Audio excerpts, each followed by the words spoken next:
या रसूल अल्लाह क़ल्बी लम यज़ल बिस्मिका यश।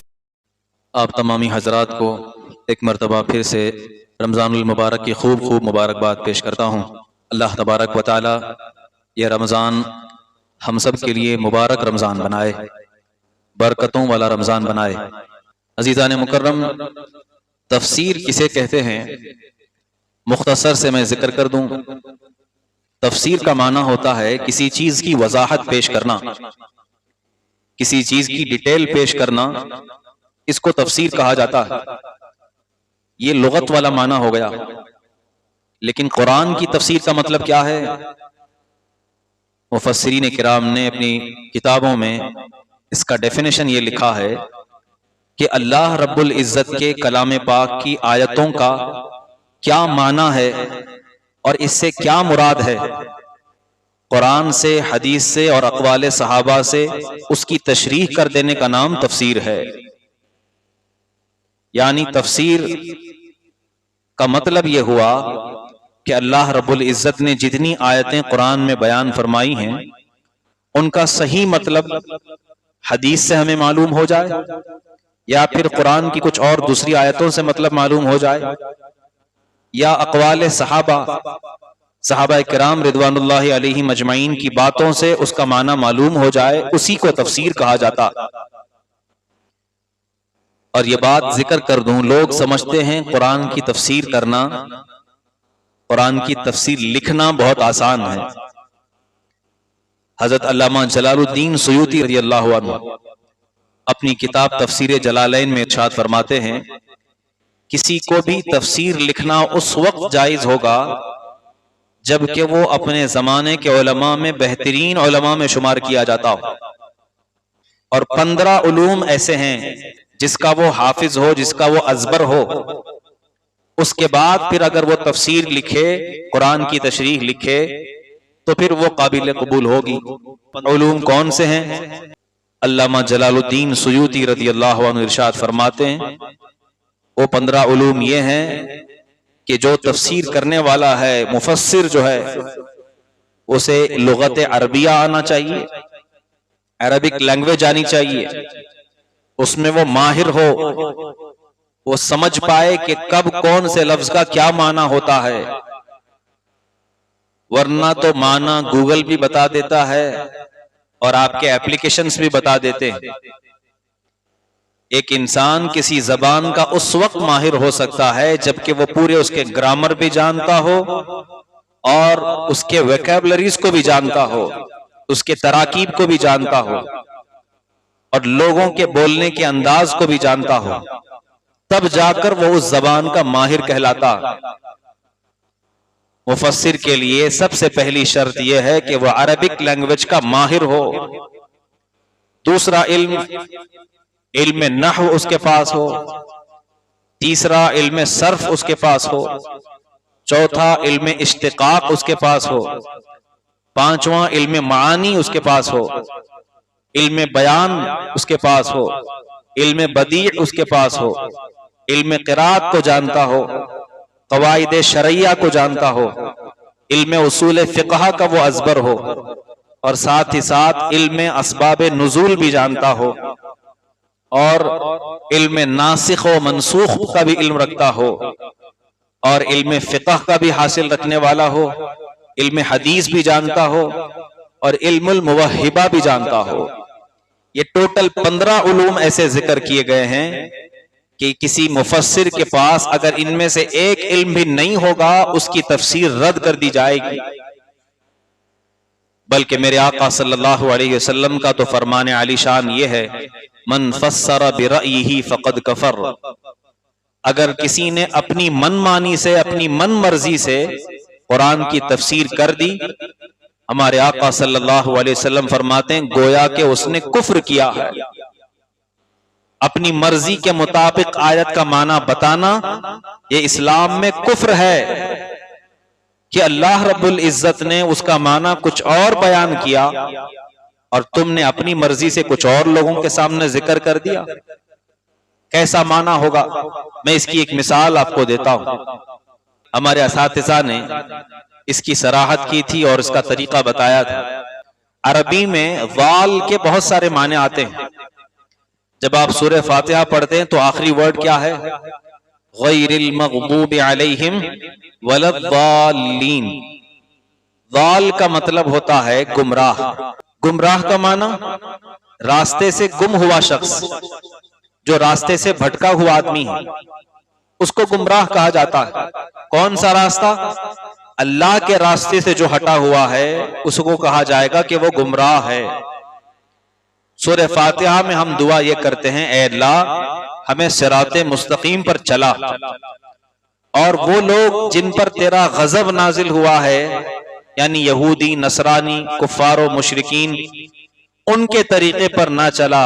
वलद्दाल्लीन, और गुमराह लोगों के तरीके पर ना चला। तो दाल का माना गुमराह के होते हैं। अब एक नया कोई आदमी होगा जो नया नया अरबी सीख रहा होगा, तो कुरान में जहां भी दाल का माना आएगा वो यही ट्रांसलेट करेगा। लेकिन जैसा कि अल्लामा जलालुद्दीन सुयूती ने फरमाया कि अरबिक लैंग्वेज का उसको माहिर होना चाहिए, उसको मालूम होना चाहिए कि ये लफ्ज कब कहां इस्तेमाल किया जाए तो क्या माना होता। मैं आपको बताऊं, सेम लफ्ज अल्लाह ने अपने हबीब के लिए भी इस्तेमाल फरमाया। सूरह वद्दुहा में अल्लाह फरमाता है, ववजदक ज़ाल्लन फहदा। ए महबूब, हमने आपको ज़ाल पाया है तो हमने आपको राह दिखाई।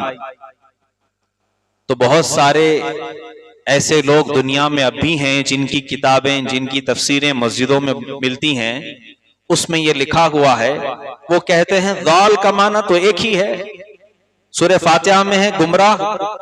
यानी यहां पर भी हम यही तर्जुमा करेंगे कि ए महबूब सल्लल्लाहु अलैहि वसल्लम, हमने आपको गुमराह पाया तो हमने हिदायत दी। मादल्लाहि रब्बिल आलमीन। अगर आपने नबी को ही गुमराह कह दिया तो फिर आपका दीन बचा क्या? फिर दीन तो खतरे में आ गया। अल्लाहु अकबर। इसीलिए फरमाया गया कि जब कोई तफसीर लिखे तो इन 15 उलूम का माहिर हो, हाजिक हो। अगर समझदार होगा, इन उलूम का माहिर होगा, तो वो बता सकेगा कि अरबी लैंग्वेज दुनिया में ऐसी लैंग्वेज है कि जिसमें एक एक लफ्ज के 50 से भी ज्यादा माने होते हैं। मैं आपको बताऊं, अजूज लफ्ज यह अरबी का एक लफ्ज है, इसके माने बहुत सारे आते हैं। ऐन लफ्ज, इसके माने बहुत सारे आते हैं। क्या हम एक ही माना हर जगह इस्तेमाल करेंगे? नहीं, बल्कि जहां मौके की मुनासिबत है, बात क्या कही जा रही है, उसके एतबार से उसके माने को लिया जाएगा। जब वो लफ्ज कुफ्फार और मुशरिकीन के बारे में आया था तो माना यह होगा कि वलद्दाल्लीन, यानी वो गुमराह लोगों के रास्ते पर अल्लाह हमको न चला। लेकिन जब महबूब के लिए वो लफ्ज इस्तेमाल किया जाएगा, उस वक्त उसका तर्जुमा मुफस्सिरीन किराम ने यह किया है, ऐ मोहम्मद सल्लल्लाहु अलैहि वसल्लम, हमने आपको हमारी मोहब्बत में खुद रफ्ता पाया तो हमने आपको रास्ता बताया। यानी अल्लाह की मोहब्बत में रसूल पाक सल्लल्लाहु अलैहि वसल्लम इस तरह हालात में गुम हो जाते थे कि अल्लाह तबारक व तआला बार बार उनको मुखातब करके अपनी तरफ मुतवज्जह फरमाता था। ये माना ज्यादा जहन के करीब है और हमारी शरीयत के करीब है। इसीलिए फरमाया गया कि तफसीर अपनी मर्जी से करना यह सख्त हराम है। हम जो भी बयान करते हैं या उलमाए किराम जो भी किताबों में तफसीर लिखते हैं, ये तफासीर, ये तफसीरें मनकूल है। जो बुजुर्गान दीन ने लिखा उसी को नकल करते हैं, इसमें अपनी तरफ से कोई चीज एक्स्ट्रा ऐड नहीं करते। अगर ऐड करने लग जाएंगे तो फिर सीधे सीधे ईमान से निकल करके इस्लाम से निकल जाएंगे। मैं आपको बताऊं, काफी ऐसी तफसीरें मसाजिद के अंदर मिलती हैं, मदारिस के अंदर मिलती हैं, और लोग उनसे पढ़ते भी हैं और पता नहीं उस पर अकायद भी रख लेते हैं, उन्हें मालूम तक नहीं होता कि ये तफसीरें गलत हैं। उसी को वो माना समझ करके वो नमाजें अदा कर रहे होते हैं। काफी साल पहले, तकरीबन 10 साल पहले की बात मैं आपको बताऊं, मैं सफर कर रहा था, रास्ते में एक शख्स से मुलाकात हुई। उसने कहा कि मैं कुरान से साबित कर सकता हूं कि सहाबा किराम जहन्नमी हैं। माअल्लाह रब्बिल आलमीन। मैं चौंक गया, अल्लाह अकबर। मैंने कहा क्या तुम आलिम हो? उसने कहा नहीं, लेकिन बहुत पढ़ा लिखा हो। मैंने कहा शैतान भी बहुत पढ़ा लिखा था। सिर्फ पढ़े लिखे होने से काफी नहीं होता, मुस्तनद आलिम दीन होना जरूरी है। क्या आपको अगर कैंची और चाकू पकड़ना आ जाए तो क्या आप ऑपरेशन थिएटर में चले जाएंगे? कैंची पकड़ना और है, चाकू पकड़ना और है, और डॉक्टरेट की डिग्री हासिल करना और है। लिहाजा हर कोई शख्स जो कुछ उर्दू की किताबें पढ़ करके ये समझ ले कि मैं अपनी मर्जी से बता सकता हूं क्या कुरान का माना है, तो फिर वो आपको गुमराह कर देगा। उसने कहा कि मैं साबित करता हूं। मैंने कहा साबित करो।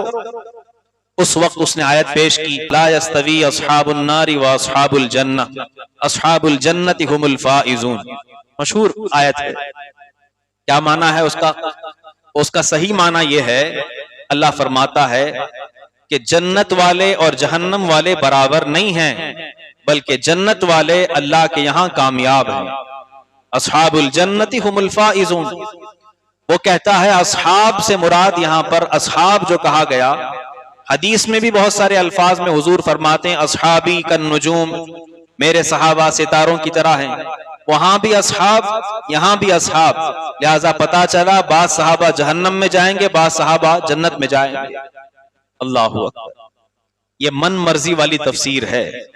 लिहाजा ऐसे लोगों से और ऐसी तफासीर से आप दूर रहें और कुरान के सही मतलब को समझने के लिए मुस्तनद आलिम दीन के पास बैठे, वरना कहीं ऐसा ना हो कुरान पढ़ते पढ़ते गुमराहियत के दलदल में न फंस जाएं। नबी करीम सल्लल्लाहु अलैहि वसल्लम का फरमान आलीशान है। आप फरमाते हैं क़यामत के करीब लोग कुरान पढ़ेंगे, खुश इल्हानी के साथ पढ़ेंगे, लेकिन वो कुरान हलक के नीचे नहीं उतरेगा। यानी हलक के नीचे मतलब, इसका मतलब यह है कि उनके दिल में नहीं उतरेगा और वो उस पर अमल नहीं कर सकेंगे, बल्कि सिर्फ उनकी आवाज खूबसूरत होगी, पढ़ने का अंदाज खूबसूरत होगा, और माना जो बताने जाएंगे फिर लोगों को वो गुमराह कर जाएंगे। बहरहाल एक मुफस्सिर के लिए काफी उलूम फनून का माहिर होना जरूरी। फिर तफसीर की कुछ किस्में हैं। तफसीर किस तरह बयान की जाती है, मैं वो ज़िम्नन आपके सामने जिक्र करूं कि आखिर आयतों का माना हमें मालूम कहां से होता है कि इस आयत का माना क्या है, इस आयत का माना क्या है, इससे क्या मुराद लेना चाहिए, ये कैसे मालूम होगा? किताबों में लिखा गया है, अल्लाह तबारक व तआला ने कुरान की तफसीर खुद कुरान में लिख दिया। कुछ आयतों की तफसीर अल्लाह ने दूसरी आयतों में लिख दिया। कोई एक आयत आएगी, उसका मतलब समझ में नहीं आ रहा होगा, अगली आयत आएगी किसी और पारे में होगी, उसका मतलब वहां पर जिक्र कर दिया जाएगा। इसे कहा जाता है तफसीरुल कुरान बिल कुरान, कुरान ही के जरिए से कुरान की तफसीर। ये पहली किस्म है। और दूसरी किस्म, किसी आयत का माना तुम्हें मालूम करना होगा कि इसका माना क्या है, इसका मतलब क्या है, तो तुम्हें गुंबद खजरा की मकीन की बारगाह में आना पड़ेगा। रसूल पाक सल्लल्लाहु अलैहि वसल्लम के अहादीस का मुताला करना होगा, क्योंकि खुद रसूल पाक सल्लल्लाहु अलैहि वसल्लम ने कुरान की तफसीर लोगों के सामने बयान फरमाई। तो इसे कहा जाता है तफसीरुल कुरान बिल हदीस, हदीस के जरिए से कुरान की तफसीर बयान करना। कुरान की आयतों का क्या माना है वो हदीस में मिल जाता। इस तरह सहाबा किराम रिदवानुल्लाहि अलैहिम अजमईन जब कभी कोई आयत मालूम ना होती तो हुजूर की बारगाह में हाजिर होते, अर्ज करते, या रसूल अल्लाह इसका माना क्या है? नबी करीम सल्लल्लाहु अलैहि वसल्लम उसका माना अहादीस में बयान फरमा दिया करते। ये दूसरी किस्म है। तीसरी किस्म है तफसीरुल कुरान बि अक़वालिस सहाबा, कुरान की तफसीर बयान करना सहाबा के अक़वाल से, यानी कुरान की आयतों का क्या माना है, यह सहाबा किराम की बातों से हमें मालूम होता है कि इसका ये माना बयान किया गया। इसकी डिटेल में जाऊंगा तो बहुत वक्त चला जाएगा। मुख्तसरन समझ लें, कुरान की तीन तरह की तफसीर होती है। तफसीरुल कुरान बिल कुरान, तफसीरुल कुरान बिल हदीस, तफसीरुल कुरान बि अक़वालिस सहाबा। अल्लाह तबारक व तआला कुरान की सही तफसीर हमें बयान करने और आप सबको सुनने की तौफीक अता फरमाए। आज अल्हम्दुलिल्लाह हमने कुरान पाक के 1.5 पारे मुकम्मल कर लिए हैं। आज हमने कुरान की सबसे पहली सूरत सूरतुल बकरा की तिलावत की है। सूरतुल बकरा के मुताल्लिक अहादीस में ये बात मिलती है, नबी करीम सल्लल्लाहु अलैहि वसल्लम फरमाते हैं, हजरत अनस रदी अल्लाह अन्हु से हदीस मरवी है, नबी करीम सल्लल्लाहु अलैहि वसल्लम ने फरमाया, जिसने सूरतुल बकरा की शुरू की आयतें 10 आयतें और दरमियान की आयतें और आखिर की 3 आयतें, इनको रोजाना पढ़ने की आदत डाल ली, वो जिंदगी भर कुरान पाक को कभी भूलेगा नहीं। ये हाफिजों के लिए सबसे बेहतरीन नुस्खा है। अल्लाह के रसूल सल्लल्लाहु अलैहि वसल्लम फरमाते हैं, जिसने कुरान करीम की पहली सूरत सूरह बकरा की 10 आयतें, दरमियान की कुछ आयतें और आखिर की 3 आयतें, कुछ आयतें अगर रोजाना रात को वो पढ़कर सोता है, वो कभी कुरान को नहीं भूलेगा। और मेरे आका सल्लल्लाहु अलैहि वसल्लम बाकायदा अपने सहाबा को हुक्म दिया करते कि जब किसी का इंतकाल हो जाए, उसको दफन किया जाए, उसके सरहाने पर खड़े होकर सूरह बकरा के शुरू और आखिर की आयतें तिलावत करो, क्योंकि ये वो सूरत है, मेरे आका खुद फरमाते हैं, ये वो सूरत है कि जिस जगह पर इसकी तिलावत की जाए 3 दिन तक शैतान लईन दूर भाग जाता है। आप क्यों जाते हैं तावीज के लिए, फुला जगह के लिए, फुला मामलात के लिए? अगर आपको अपने घर की नहूसत को दूर करना हो, आप सूरतुल बकरा की तिलावत करके देखो, अल्लाह ताला झमाझम रहमतों की बारिश फरमाएगा। सारी परेशानियां, सारी मुसीबतें और सारी वबाएं, बीमारियां अल्लाह इस सूरतुल बकरा के सदक़े में दूर फरमा दिया करता। मैंने देखा है अब भी मुंबई की सरजमीन पर ये माहौल है बाकायदा। लोग ज्यादातर माहौल को फॉलो करते हैं, ट्रेंड को फॉलो करते हैं। यहां पर कुरान का माहौल नहीं है, इसलिए लोग इसकी आदत नहीं डालते। वहां पर माहौल है, इसलिए किया करते हैं। चाहे जितना अमीर इंसान हो, गरीब इंसान हो, अगर वो किसी दुकान या मकान की ओपनिंग करेगा, मुंबई में यह माहौल है कि अपने घर में खुद पढ़ेगा या किसी हाफिज साहब को बुलाकर 40 दिन तक रोजाना बिला नागा सूरह बकरा पढ़ाता। उनसे पूछा जाता है, आप ऐसा क्यों करते हैं? वो कहते हैं कि मौलाना, आज जो कुछ अल्लाह का दिया हुआ हमारे पास है, ये सब कुछ कुरान की बरकत से अल्लाह ने अता फरमाया। तुम ये देखते हो कि फुलां देख रहा है, फुलां झांक रहा है, वो जादू टूना कर रहा है, वो कोशिशें कर रहा है। मेरे आका फरमाते हैं, जिस जगह सूरह बकरा पढ़ी जाए 3 दिन तक शैतान दूर भाग जाता है, फिर जादू टोना, इसके असरात तो बहुत दूर चले जाएंगे। लिहाजा सूरह बकरा की तिलावत की हमें आदत डालनी चाहिए। और खास तौर पर आज बिस्मिल्लाहिर्रहमानिर्रहीम के मुतालिक मैं मुख्तसरन जिक्र करूं।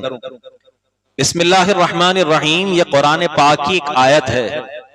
बाज लोग समझते हैं आऊदु बिल्लाह और बिस्मिल्लाह कुरान से हट करके है, नहीं, बल्कि कुरान का एक टुकड़ा है। कुरान का एक टुकड़ा है। और पूरी तरावी में जब हम कुरान मुकम्मल करते हैं, कम से कम 1 मर्तबा जहर के साथ बुलंद आवाज से बिस्मिल्लाहिर्रहमानिर्रहीम जरूर पढ़ना चाहिए। आप जानते हैं इसके फजाइल क्या हैं? अल्लाहु अकबर। बिस्मिल्लाहिर्रहमानिर्रहीम, अल्लाह के 3 नाम हैं। एक बिस्मिल्लाह, अल्लाह पहला नाम, दूसरा है अर्रहमान, तीसरा है अर्रहीम। ये तीनों नामों के फजाइल ऐसे हैं, अल्लाहु अकबर। बाज मुफस्सिरीन ने लिखा है कि हजरत आदम अलैहिस्सलाम से लेकर अब तक किसी भी कौम पर अल्लाह तबारक व तआला ने अपना इस्म आजम मुनकशिफ नहीं फरमाया था।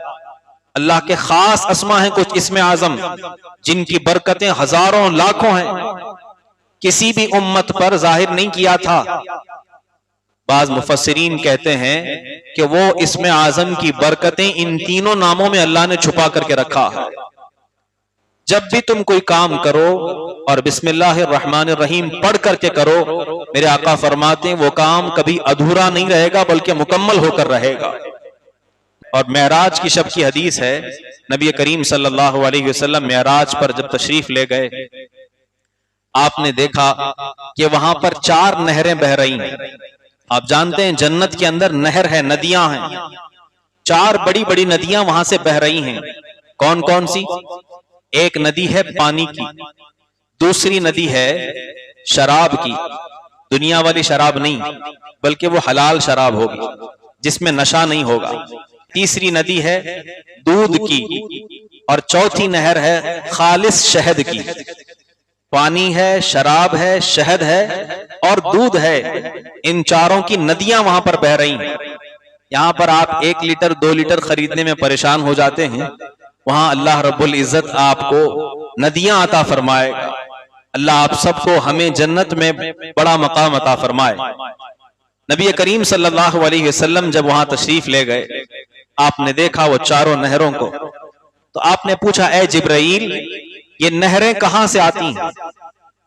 कहीं से तो निकलती होंगी, आपके यहाँ नदियां हैं, कहां से ये आगाज होती हैं, शुरू होती हैं? कोई तो एक जगह होगी, कोई हिमालय के पहाड़ से पिघल करके आती हैं, कोई फुला जगह से आती हैं, फिर जाकर समंदर में मिल जाती हैं। जन्नत में जो नहरें बह रही हैं, मेरे आका ने पूछा, ये नहरें कहां से आ रही हैं? हजरत जिब्राईल अलैहिस्सलाम ने अर्ज किया, या रसूल अल्लाह अलैहिस्सलातु वस्सलाम, अपने रब से इसकी इल्तिजा कीजिए, यकीनन अल्लाह तबारक व तआला इसके बारे में आपको बताएगा। नबी करीम सल्लल्लाहु अलैहि वसल्लम ने अल्लाह की तरफ दुआ की कि अल्लाह, मैं जानना चाहता हूं कि ये नहरें कहां से आ रही हैं। ये हदीस की बात है, काफी तवील हदीस है, मैं मुख्तसरन जिक्र कर रहा हूं। जब अल्लाह तबारक व तआला की तरफ आपने रुजू किया, एक फरिश्ता आपके सामने हाजिर हुआ और उसने तोहफे सलाम आप पर पेश किया और कहा, ए मोहम्मद सल्लल्लाहु अलैहि वसल्लम, अपनी आंखों को बंद कीजिए। ए मोहम्मद सल्लल्लाहु अलैहि वसल्लम, अपनी आंखों को बंद कीजिए। रसूल पाक सल्लल्लाहु अलैहि वसल्लम फरमाते हैं, मैंने अपनी आंखों को बंद किया। फिर फरमाया, फिर उस फरिश्ते ने अर्ज किया, या रसूल अल्लाह, ए मोहम्मद, अपनी आंखों को खोलिए। नबी करीम फरमाते हैं कि मैंने जब अपनी आंखों को खोला तो मैं देखता हूं मेरे सामने इतना बड़ा दरख्त मौजूद है कि अगर जमीन और आसमान के सारी मखलूक सब कुछ इस पर आ जाए तो सिर्फ चंद परिंदों की तरह उस पर नजर आएंगे। इतना बड़ा दरख्त, और जन्नत की वुसात का आप अंदाजा नहीं कर सकते। जन्नत बहुत वसी है। मैं एक छोटी सी मिसाल बताऊं, जन्नत के 7 से 8 दरवाजे हैं जो हदीस में मिलते हैं, और एक दरवाजे की चौखट का गैप कितना है जानते हैं आप? अल्लामा सदरुश शरिया अपनी किताब में लिखते हैं, अल्लाहु अकबर, कि अगर एक घोड़सवार जो घोड़े पर तेजी के साथ दौड़ता है, अब घोड़े की रफ्तार क्या है वो आप गूगल करके देख लें, कितने प्रति घंटा के एतबार से वो चलता। चौखट का जो एक कोना है, उस कोने से दूसरे कोने तक अगर एक तेज घुड़सवार वहां से चले तो 70 साल के बाद जाकर के वहां पहुंचेगा। ये एक दरवाजे की, एक चौखट की वुसात का जिक्र है। अल्लामा सदरुश शरिया नबी करीम सल्लल्लाहु अलैहि वसल्लम की जानिब से जो हदीस मनकूल है, जिक्र करते हैं, ऐसे 7 से 8 दरवाजे जन्नत के हैं। अल्लाहु अकबर। फिर दूसरी हदीस भी साथ में जिक्र करते हैं, सुन करके दिल खुश हो जाता है। लेकिन जन्नत में जाने वालों की तादाद इतनी ज्यादा होगी कि जब उस चौखट से जाएंगे तो उसके दरवाजे चरचरा उठेंगे, दरवाजे चरचरा उठेंगे। जिस तरह जब ज्यादा भीड़ हो जाने की वजह से चौखट में चरचर की आवाज आती है, इस तरह जन्नती इस कदर होंगे कि जब जाने लगेंगे वो दरवाजे की चरचराहट सुनाई देगी। अल्लाह हम सबको जन्नत नसीब फरमाए। मैं जिक्र कर रहा था, रसूल पाक सल्लल्लाहु अलैहि वसल्लम से फरिश्ते ने कहा कि आप अपनी आंखों को खोलिए। मेरे आका ने देखा कि एक बड़ा सा दरख्त वहां पर मौजूद है और उसके नीचे से कुछ नदियां वो बह रही हैं। आप वहीं से वापस पलटने लग गए। उस फरिश्ते ने अर्ज किया, ए मोहम्मद सल्लल्लाहु अलैहि वसल्लम, क्या आप देखना नहीं चाहते कि असल में कहां से निकल रही हैं, ये नदियां कहां से निकल रही हैं? आप सल्लल्लाहु अलैहि वसल्लम ने इरशाद फरमाया, यहां पर एक ताला लगा हुआ है और उस ताले के अंदर से वो निकल रही हैं। मैं कैसे दाखिल हूं, इस पर तो ताला लगा हुआ है, इसकी कुंजी क्या है? उर्दू में कुंजी कहते हैं चाबी को। हदीस में मिलता है, उस फरिश्ते ने अर्ज किया, ए मोहम्मद सल्लल्लाहु अलैहि वसल्लम, इस बड़े से दरख्त पर जो ताला लगा हुआ है, इस ताले की कुंजी बिस्मिल्लाहिर रहमानिर रहीम है। मेरे आका सल्लल्लाहु अलैहि वसल्लम ने बिस्मिल्लाह पढ़ी और वो ताला खुला। जब आप अंदर तशरीफ ले गए तो आपने देखा, यह हदीस पाक के अल्फाज हैं, मेरे आका फरमाते हैं, मैंने वो चारों नहरें बिस्मिल्लाहिर रहमानिर रहीम से बहते हुए देखा है। पहली नहर बिस्मिल्लाह के मीम से बह रही है, दूसरी नहर अल्लाह के हा से बह रही है, तीसरी नहर अर्रहमान के मीम से बह रही है और चौथी नहर अर्रहीम के मीम से बह रही है।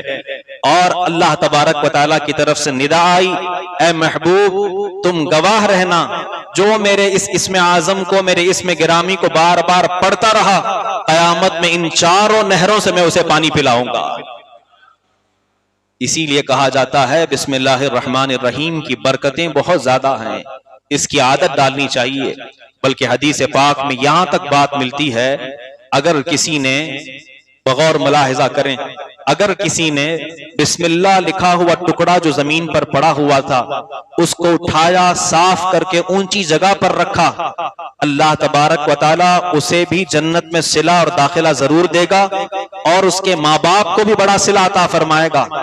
हत्ता के यहां तक हदीस में लफ्ज है, अगर उसके माँ बाप मुशरिक भी हों, शिर्क करने वाले हों, अल्लाह ताला उनके अजाब को थोड़ा कम करके हल्का फरमा देगा। ये बिस्मिल्लाहिर्रहमानिर्रहीम की बरकत है। इसीलिए बिस्मिल्लाहिर्रहमानिर्रहीम का वजीफा अपना लेना चाहिए। आप जब कहीं सफर कर रहे हों बिस्मिल्लाह से आगाज करें, कोई काम कर रहे हों बिस्मिल्लाह से आगाज करें, किसी की तलाश में जा रहे हों बिस्मिल्लाह से करें, कोई चीज गुम गई है आप बिस्मिल्लाह पढ़ करके ढूंढें। और मेरा तजुर्बा कहता है, मैंने काफी मामलात ऐसे देखे हैं जब मैं मुश्किल में फंस गया और बिस्मिल्लाह पढ़ा, अल्लाह ने अपने नाम की बरकत से मुझे वो चीजें अता फरमाई। आखिरी चीज जिक्र करके अपनी बात मुकम्मल करूं। मुल्क रोम का बादशाह नबी करीम सल्लल्लाहु अलैहि वसल्लम के जमाने के बाद, यानी जब सहाबा किराम रिज़वानुल्लाहि अलैहिम अजमाइन मौजूद हैं, हजरत उमर का जमाना है, रोम का एक बादशाह था, उसके सर में काफी दर्द था और जब उसने सुना कि मदीने के रहने वालों की बातों में शिफा होती है, वहां के लोग जो इलाज बता लें वो हमारे हक में बेहतर होता है, लिहाजा उसने अपने कासिद को भेजा, लेटर दे करके कहा कि देखो मदीने में रहने वालों से पूछो, मेरे सर में बहुत दर्द है, काफी दिनों से इलाज करा रहा हूं, काफी लोगों से इलाज करा रहा हूं, लेकिन मैं ठीक ही नहीं हो पा रहा हूं।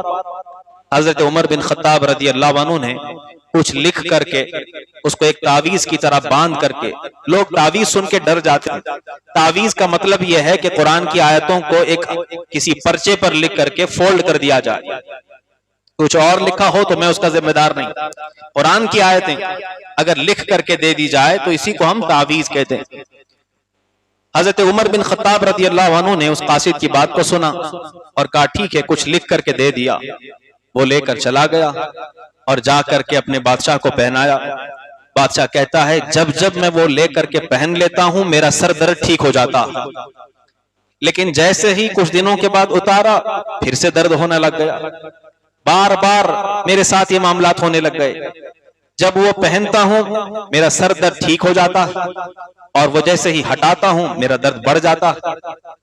आखिरकार उसने कहा अपने साथियों से जो पढ़े लिखे उसके आसपास रहा करते नुजूमी, कहा कि खोल करके देखो इसमें क्या है, ऐसा तो नहीं कि मुझे और बीमार करने के लिए इन्होंने भेज दिया है। अल्लाहु अकबर। जो साथ में नुजूमी या लोग थे उन्होंने उस पर्चे को खोल करके देखा तो उसमें सिर्फ इतना लिखा था, बिस्मिल्लाहिर्रहमानिर्रहीम। बिस्मिल्लाह की इतनी बरकतें हैं कि अल्लाह रब्बुल इज्जत सालों की बीमारियों को अल्लाह ताला शिफा अता फरमाता। और आप जानते हैं कि बिस्मिल्लाह की बरकतें किस कदर हैं। हमारी उम्मत में हजरत बिशर हाफी को कौन नहीं जानता। बिशर हाफी बगदाद के एक मशहूर शराबी का नाम है। वो मुसलसल शराब के नशे में धुत हुआ करते। अजान हो रही है, नमाज का वक्त हो रहा है, उनको कोई ख्याल नहीं होता, लेकिन उनके बाप ने सिखाया था, बेटा तुम जितने भी गुनहगार खताकार सही हो लेकिन कुरान के वर्कों का जरूर एहतराम करना। रास्ते से गुजर रहे थे, उन्होंने देखा कि बिस्मिल्लाह का टुकड़ा पड़ा हुआ है, उसे उठाया, साफ किया, शराब के नशे में है, उठाया, साफ किया, घर ले जाकर अलमारी या फिर जो भी चीज थी उसके ऊपर लाकर रख दिया कि कुरान की लिखी हुई आयत की जगह जमीन पर नहीं बल्कि ऊंचे मकाम पर है। शराब के नशे में है लेकिन रख दिया, शराबी हैं लेकिन अल्लाह के नाम का एहतराम जानते हैं। अल्लाहु अकबर। फिर क्या सिला हुआ, अल्लाह तबारक व तआला ने उस वक्त के जो वली थे, कुतुब थे, उनको उनकी बारगाह में भेज दिया और वो आए। उस वक्त वो शराब खाने में मौजूद हैं बिशर हाफी। खटखटाया, कहा किससे मिलना है? कहा बिशर से मिलना है। लोगों ने कहा कि वक्त के वली एक शराबी से मिलने आए हैं। अल्लाह अकबर। बिशर हाफी चौंक करके बाहर आए और कहा क्या बात है, अल्लाह के नेक बंदे आज शराब की जगह पर आए हैं? कहा कि ये पैगाम देने आया हूं कि मुझे अल्लाह की तरफ से हुक्म हुआ है कि अल्लाह ने तेरे सारे पिछले गुनाहों को माफ फरमा दिया। अल्लाह अकबर। वो बात जब आपने सुनी, बिशर हाफी वहीं से दौड़ पड़े और जिस हालत में वो थे, पैरों में चप्पल नहीं था, उसी हालत में दौड़ पड़े और सारी चीजों से तौबा कर लिया। काफी साल तक वो इबादतों में मसरूफ रहे। फिर अल्लाह रब्बुल इज्जत ने ऐसा मकाम अता फरमाया कि उस जमाने के कई वलियों के इमाम वो कहलाए। मैं उनके मज़ार पाक पे हाजिरी दिया हूं बगदाद शरीफ में, बाकायदा वहां पर उनकी तारीख लिखी हुई भी है। और आपका लक़ब है हाफी। हाफी का मतलब होता है नंगे पैर चलने वाला, नंगे पैर बिना चप्पल के। क्यों ऐसा? लोग आपसे पूछते कि आप बिना चप्पल के क्यों चलते हैं? वो कहते कि मैं पहले अल्लाह से दूर था और अल्लाह का हुक्म मुझे जिस हालत में आया उस वक्त मैं चप्पल नहीं पहनता था, इसलिए मैं समझता हूं यही शायद मेरी अदा अल्लाह को ज्यादा पसंद है। और अल्लाह रब्बुल इज्जत ने उनको ये मकाम अता फरमाया था कि जिस रास्ते से वो गुजरने वाले होते थे, उनके जमाने के लोग लिखते हैं उस रास्ते पर जानवर गलाजत करना छोड़ दिया करते थे। अल्लाह रब्बुल इज्जत ने बिशर हाफी को वो मकाम अता फरमाया। तो बिस्मिल्लाह की बरकत से अल्लाह तबारक व तआला हम तमाम को कुरान पाक की बरकतों से हमकनार फरमाए और कुरान की तफसीर समझने और समझाने की तौफीक अता फरमाए। हम तमाम को ईमान और सुन्नियत पर कायम व दायम रखे, उसी पर हम सबका खात्मा बिल खैर फरमाए। व आखिर दावाना अनिल हम्दुलिल्लाहि रब्बिल आलमीन।